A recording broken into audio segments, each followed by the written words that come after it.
लोकसभा चुनाव से पहले बीजेपी और जेडीयू दोनों तरफ से बैठकों का दौर जारी है। कल मुख्यमंत्री नीतीश कुमार ने तमाम अति पिछड़े नेताओं को अहम जिम्मेवारी भी दी है। हमारे साथ जेडीयू के वरिष्ठ नेता हैं और मुख्य प्रवक्ता हैं। कल नीतीश कुमार जी एक्शन मोड में थे, तमाम अति पिछड़े समाज के नेताओं को बुलाया, टास्क दिया। क्या टास्क मिला है? क्या आने वाले लोकसभा चुनाव को लेकर कुछ टास्क है? चुनाव से महत्वपूर्ण है।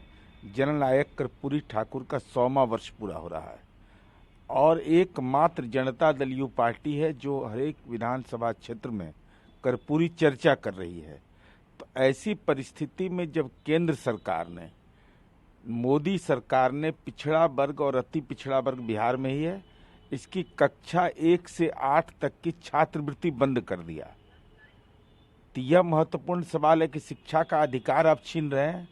जननायक कर्पूरी ठाकुर को भारत रत्न दिया जाए, राज्य सरकार लगातार अनुरोध करते रही, लेकिन केंद्र सरकार के कान पर जू नहीं रेंग रहा है।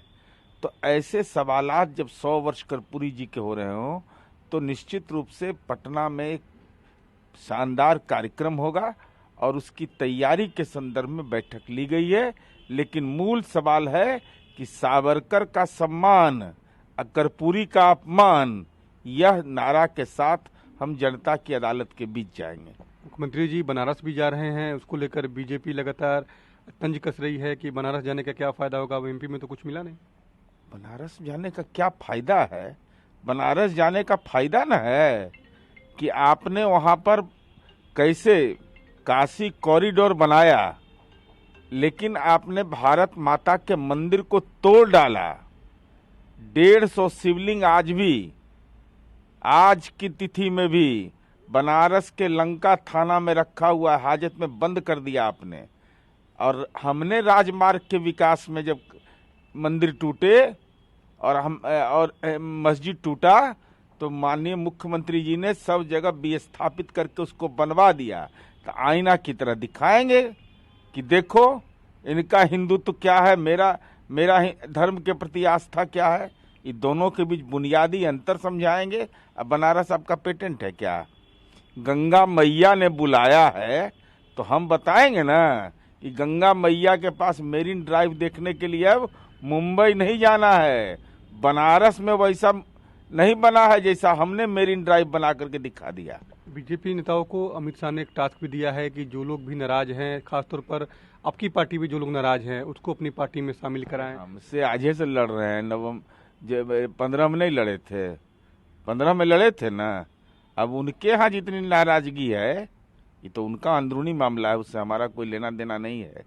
तो अपने बल पर भरोसा नहीं था, बटैया के ताकत से लड़ रहे हैं। बटाई से राजनीति होता है। अन्य सवाल है कि मध्य प्रदेश में जिस तरह से बीजेपी ने मुख्यमंत्री का चेहरा बनाया है यादव समाज से, ओबीसी समाज से, लगता है कि इसका इम्पैक्ट जो आने वाले लोकसभा चुनाव में पड़ेगा। ये दावा बीजेपी के लोग कर रहे हैं। माननीय सुशील मोदी जी ने जो मंतव्य दिया है, लगता है कि मंत्री पद मिलना नहीं मिलना एक अलग विषय होता है। अब आप अपने नेता आदरणीय नरेंद्र मोदी को ही बेइज्जत कर रहे हैं राजनीतिक रूप से। नरेंद्र मोदी जी कहते हैं कि गरीबी, युवा, महिला, किसान ही जाति होता है। आप कह रहे हैं यादव जाति होता है। तो सीधा सीधे नरेंद्र मोदी का अपमान सुशील मोदी जी कर रहे हैं।